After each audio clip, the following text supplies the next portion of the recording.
Welcome to Handmade Happenings. I'm Marissa. Today I'm making a Barbie dress inspired by one worn by Catherine, the Princess of Wales. First off, I need to make my pattern. I start with a copy of a basic bodice pattern. I got mine off Etsy and I'll link it in the description.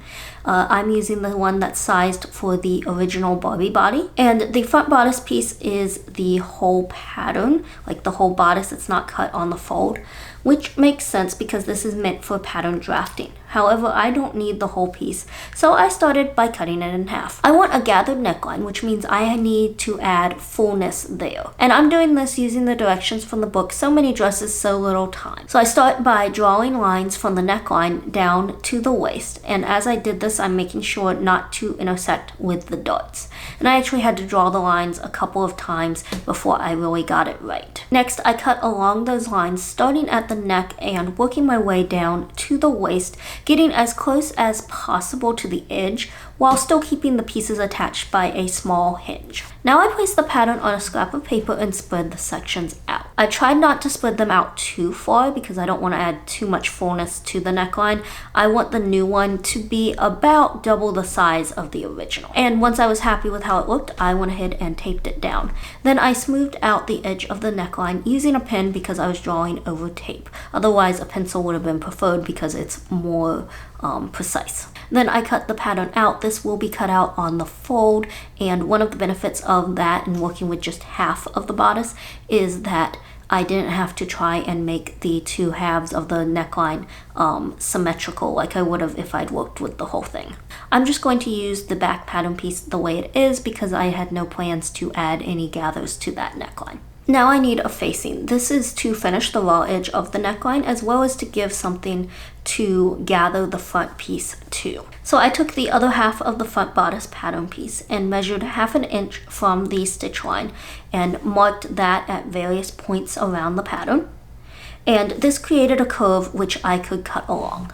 I repeated this for the back as well. I created a quick mock-up of the front bodice before starting on the actual dress. I used a reddish purple solid fabric, and for the bodice I'm cutting out the front on the fold and 2 back pieces. Then I repeated the same for the facing pieces also. I cut out the sleeves at this point as well, but I'll talk about those in a minute. For now, I'm assembling the bodice. I started by sewing the darts on the front and back pieces, and then attached the back pieces to the front of both the bodice and the facing along the shoulder seams.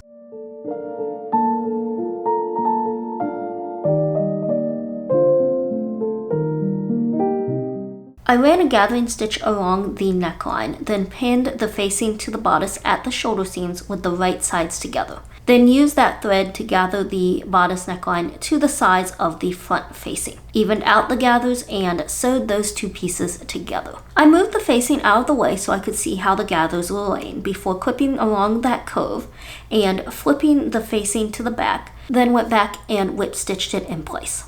Now back to the sleeves. I wanted one with a gathered top and a fitted hem. So I took a copy of my long sleeve pattern and slashed it from the top to the hem, spread it out, and taped it down. This is the same method that was used for the bodice, and actually the copy of the sleeve that I had was one that I had already used once but did not tape down before using it. Cut out 2 sleeves and ran a gathering stitch along the top, then attached them to the bodice using that gathering thread to fit the top to the size of the arm opening, and hemmed the cuff. Now sew the side seams. Then I tried it on the dog to check the fit before hemming the center back opening.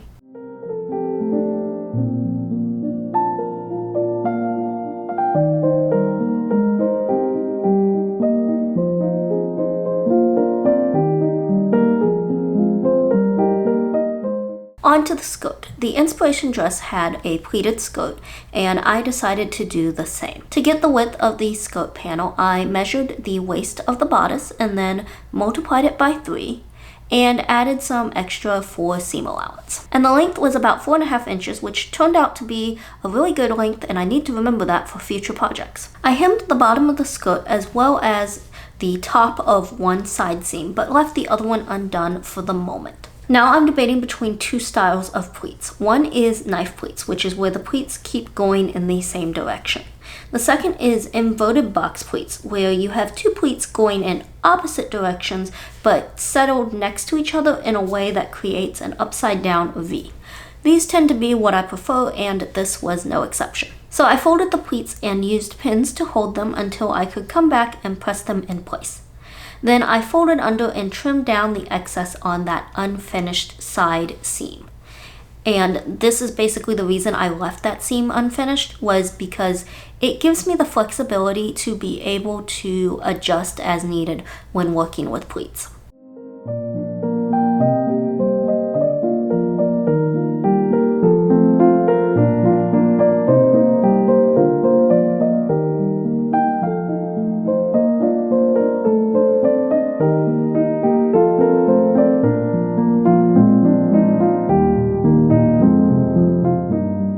To finish off the dress, I attached the skirt to the bodice, added Velcro to the back opening, and closed the back skirt seam.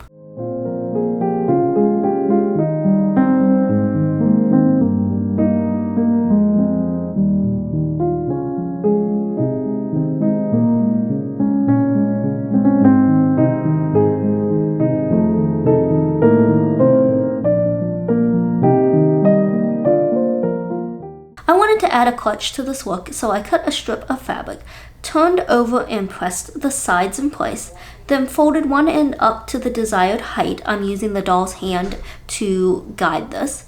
Then folded it up one more time, trimmed the excess, and folded the flap under to hide the raw edge. And I pressed this at pretty much every step.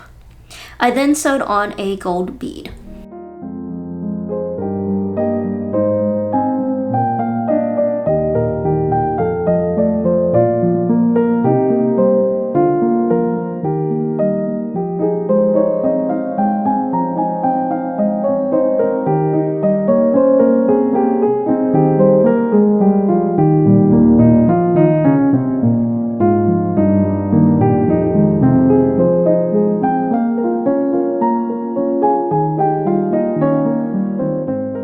For the rest of the look, I chose these slightly gold tinted shoes and added a hair clip, which I tried to position so that it looked more like a fascinator. And now I have a royal inspired look in miniature.